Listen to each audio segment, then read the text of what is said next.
Apprenez-vous aussi vite que le monde change? Cette question est une question fondamentale pour toute entreprise. On sait depuis les travaux d'Harry de Geus et son livre The Living Company, on sait depuis ses travaux que les entreprises meurent. Et elles sont très nombreuses, toutes ces entreprises, que ce soit Kodak, exemple extrêmement connu, on pourrait citer BlackBerry, on pourrait citer beaucoup d'autres groupes qui ont connu des croissances importantes, qui ont été des entreprises extrêmement importantes et qui ont disparu. Les entreprises meurent, selon Harry de Geus, parce qu'elles n'ont pas su apprendre suffisamment de ce qui se passait à l'extérieur et qu'elles n'ont pas su apprendre suffisamment de ce qui se passait à l'intérieur. Dans cette vidéo, je voudrais répondre à deux questions. Comment la question du processus d'apprentissage impacte le coaching d'organisation et, plus largement, comment peuvent être mobilisés l'ensemble des modèles proposés par le courant des entreprises apprenantes au sein d'un coaching d'organisation.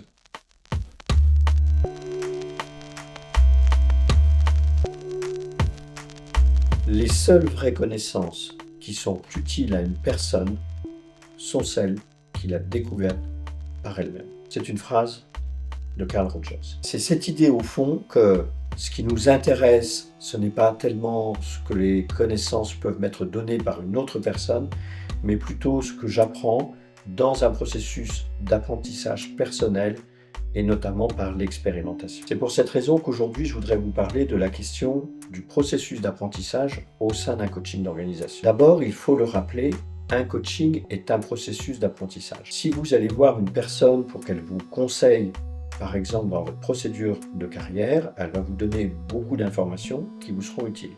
Peut-être que vous en utiliserez certaines et pas d'autres. Si pour le même processus, vous allez voir un coach, il ne va pas vous dire comment vous allez mener votre carrière.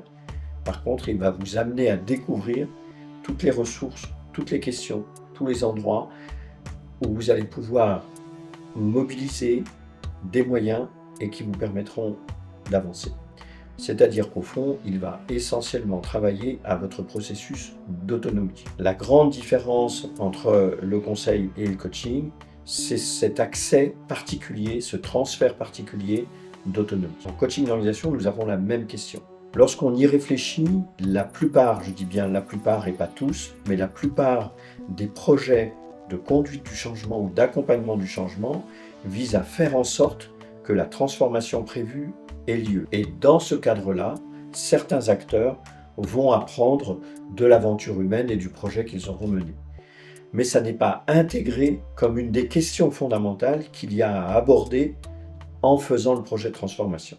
Lorsqu'on est en coaching d'organisation, notre angle particulier, c'est la dimension humaine, c'est ne pas accompagner le changement, mais accompagner les personnes.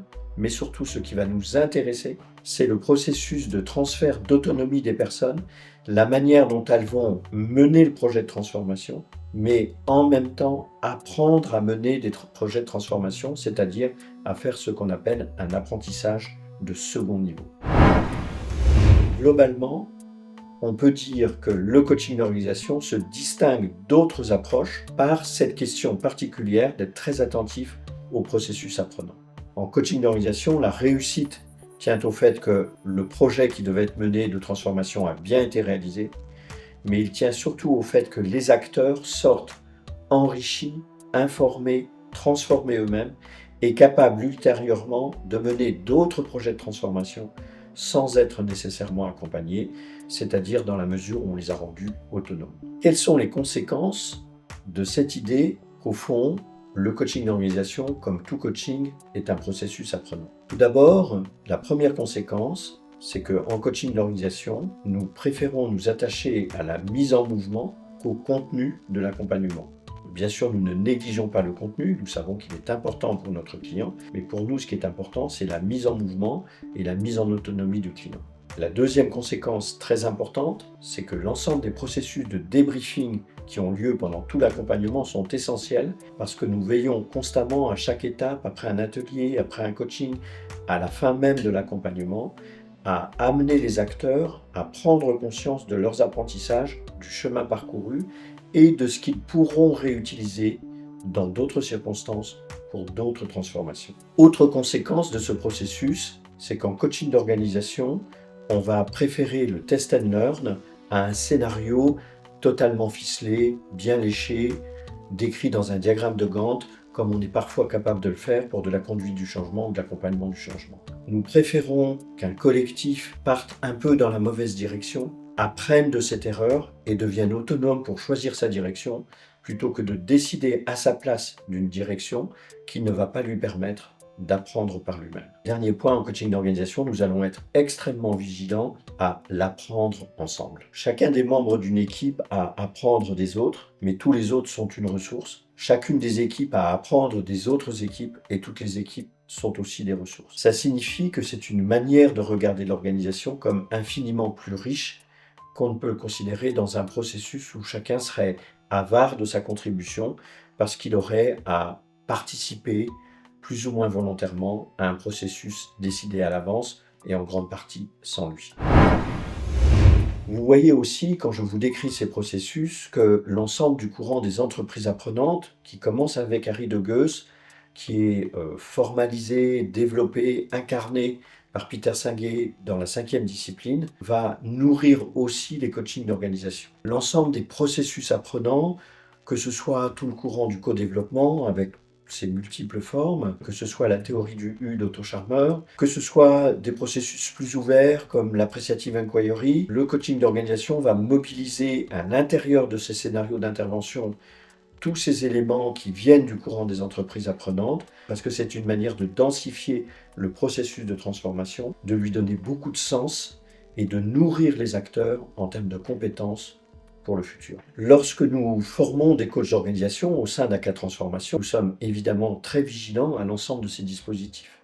Nous proposons à des intervenants de venir présenter leur modèle avec cette idée que selon les configurations, selon les entreprises, selon les organisations, il y aura de toute façon à mobiliser les processus d'apprentissage et il est donc indispensable, nécessaire, à côté de la systémique, à côté des processus d'intervention, à côté de la sociologie, à côté d'autres approches encore, de pouvoir aussi mobiliser l'ensemble des outils et des processus qui nous sont proposés depuis Peter Senge avec ses successeurs. Vous le voyez, considérer le coaching d'organisation comme un processus apprenant, c'est à la fois se sentir très proche de ce courant, mais pas non plus se sentir exclusif de ce courant. Pour une raison, c'est que dans les processus apprenants, à certains moments, des dimensions sous-jacentes, inconscientes, sociologiques ne vont pas être prises en compte. On a donc besoin à la fois d'une dimension profonde, d'une dimension de compréhension systémique, sociologique, psychosociologique, et en même temps d'être très attentif à tout ce que le courant des entreprises apprenantes nous a apporté et qui est très précieux dans un processus de coaching. Dans cette vidéo, je souhaitais vous montrer à quel point le simple fait de bien comprendre qu'un coaching d'organisation est un processus apprenant a pour conséquence à la fois d'être très vigilant sur tous les processus d'apprentissage et aussi d'intégrer tout ce que le courant des entreprises apprenantes a pu nous apporter en termes de méthodes et d'outils pour enrichir encore notre manière d'intervenir au sein des entreprises pour les rendre de plus en plus autonomes.